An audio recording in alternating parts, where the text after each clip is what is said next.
मित्रांनो, पहिल्यांदा जर आपण एअरपोर्टला आलेलो असू तर आपल्याला कोणत्या कोणत्या गोष्टींची काळजी घ्यायला पाहिजे. आज माझा पासपोर्ट जाता जाता राहिला, माझी थायलंडची ट्रिप कॅन्सल झाली असती, अशा पद्धतीचा एक प्रसंग घडला. तो का घडला आणि मी काय चूक केली होती आणि तुम्ही काय नाही करायला पाहिजे या आजच्या व्हिडिओमध्ये आपण पाहूयात. या ठिकाणी आमचे ZSM जे आहेत आम्हाला सांगत आहेत की कोणत्या कोणत्या ॲक्सेसरीज आपण बॅगमध्ये ठेवायच्या आहेत आणि कोणत्या आपल्या हँडबॅगमध्ये घ्यायच्या आहेत. जी ढकलायची बॅग आहे त्याच्यामध्ये तुम्ही तुमचं पावडर वगैरे ठेवू शकत नाहीत. त्यासोबतच तुम्ही इलेक्ट्रॉनिक्स वस्तू ज्या आहेत ह्या तुमच्या चेक इनच्या टायमाला तुम्हाला ठेवायच्या आहेत एका ठिकाणी. आणि तुमचं जी काही पाठीवरली बॅग आहे त्याच्यामध्ये तुम्ही आपलं जे काही लगेज आहे ते घेऊन जाऊ शकता. तर चला व्हिडिओला सुरुवात करूयात. पहिल्यांदा तर मित्रांनो, आम्ही केम्पागोडा या ठिकाणी पोचलो होतो आणि मला पोचल्या खूप छान वाटलं. पहिल्यांदाच एअरपोर्टला आलेलो होतो. पहिल्यांदा आल्याच्या नंतर एकदम भारी फिलिंग असतं. त्या ठिकाणी आपण एक छोटंसं रेस्टॉरंट होतं आणि तिथं जाऊन त्या प्राईस वगैरे पाहिल्या की बाबा किती महागाचं आहे या ठिकाणी. आणि मला आश्चर्य वाटलं, एक चहा 250 रुपयाला. मग मी त्या ठिकाणी एका लेडीचा व्हिडिओ घेतला चहाची किंमत 250 रुपये सांगताना. तर त्या ठिकाणी तिनं वर कंप्लेंट केली आणि माझा पासपोर्ट जाता जाता राहिला. मित्रांनो, थायलंडची ट्रिप तर माझ्या गावालाच गेली होती. एकदम मी परेशान झालो होतो. पण त्यानंतर त्यांनी आपल्याला एक वॉर्निंग दिली की अशा पद्धतीने व्हिडिओज वगैरे घेत जाऊ नका. पासपोर्टचा फोटो घेतला काढून आणि म्हटले जर काय प्रॉब्लेम आला तर मी तुला थांबवणार, जाऊ देणार नाही.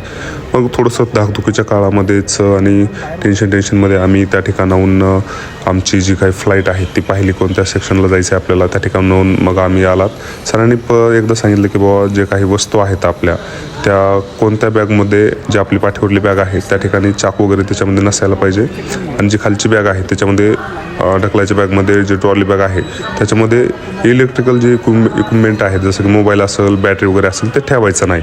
सरांनी त्या ठिकाणी आपल्याला बजावून सांगितलेलं होतं. आणि त्याच्यानंतर मग मित्रांनो, आपण त्या ठिकाणी पासपोर्ट ज्या ठिकाणी चेक केला जातो आणि स्टॅम्प लावला जातो त्या ठिकाणी आपल्याला जायला लागलं. ते जाण्यासाठी आपल्याला खूप वेळ चालत जावं लागतं, कारण की खूप तो दूरवरचा प्रवास आहे. आणि त्या ठिकाणी आपल्याला वेब चेक इन करता येतं आणि त्या ठिकाणी आपल्याला मोबाईल वगैरे अलाउड नसतो. त्याच्यामुळे आपण तिथला वेब चेक इनचा जो काही व्हिडिओ आहे तो घेतला नाही.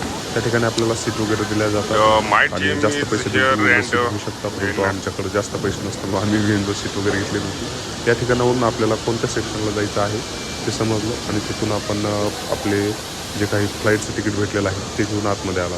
त्या ठिकाणी आपल्याला C7ला आपली थायलंडची जी काही फ्लाईट होती ते आपल्याला C7मध्ये जायचं होतं. त्याच्या अगोदर आपल्याला थोडंसं व्हिडिओग्राफी घ्यायची होती, फोटो घ्यायचे होते, कारण की संपूर्ण पोरं एकत्र पिवडो फ्युचरमध्ये कंपनीच्या असताल नसताल याच्यासाठी गेट टुगेदर चालू होतं आणि माझा दणका चालू होता आपले व्हिडिओ घेण्यावर. सगळे माझ्या तोंडावर बघायला अरे येड्या म्हणले फोटो घ्यायला, मॅनेजर साहेब इकडे तिकडं उभं राहा.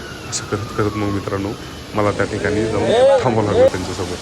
तर मॅनेजर साहेब थोडेसे नाराज झाले होते, कारण की आपली एडीचाळी खूप जास्त झाले होते ब्लॉगिंगच्या नादामध्ये. आणि त्यानंतर मित्रांनो परत आपण खाली आलो.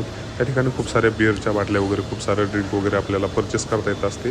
परंतु जर तुमचा एक चहा 250 रुपयाला असेल तर बिअरच्या बाटलीची किंमत न विचारलेली बरी म्हणून मी त्या ठिकाणी कोणालाही काही विचारलं नाही. आणि त्याच्यानंतर व्हिडिओ आपला घेत चालू.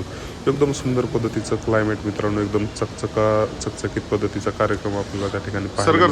केम्पागोडा हे आशियातील पहिलं बांबूचं जे काही आहे ते एअरपोर्ट आहे. या ठिकाणी आपल्याला सुंदर पद्धतीचं जे काही वास्तू आहेत त्या पाहायला मिळतात.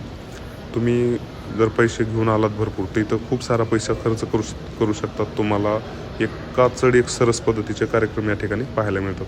मग मित्रांनो, आमचे मॅनेजर साहेब आणि आम्ही आलोत खाली. तिथून आपल्याला पायऱ्यावरून उतरायचं होतं आणि ज्या की चालणाऱ्या पायऱ्या होत्या.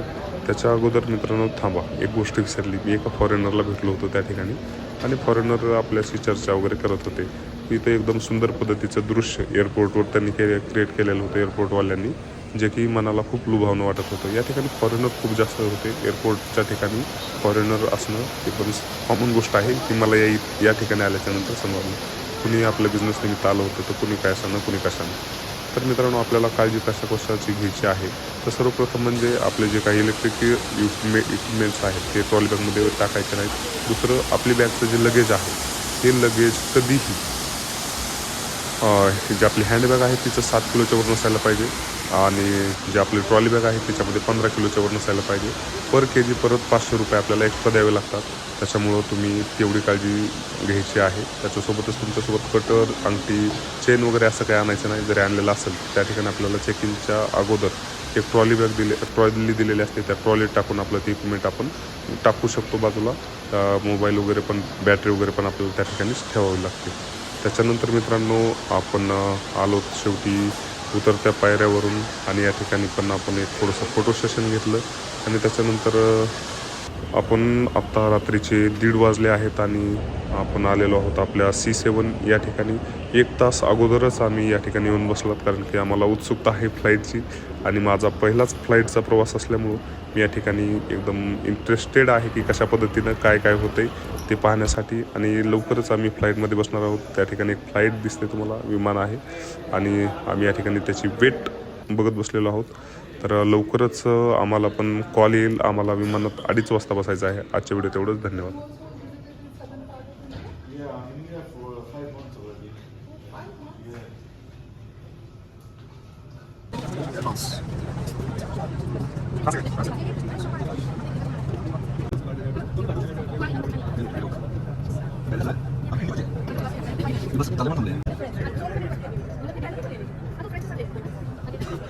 सगळ्यात भारी एअरलाइन्स.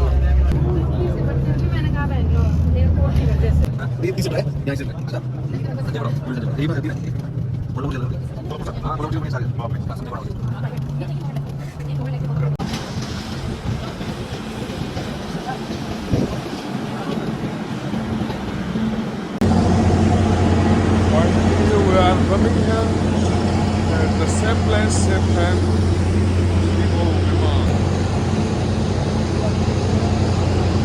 हा हे मला तिकडे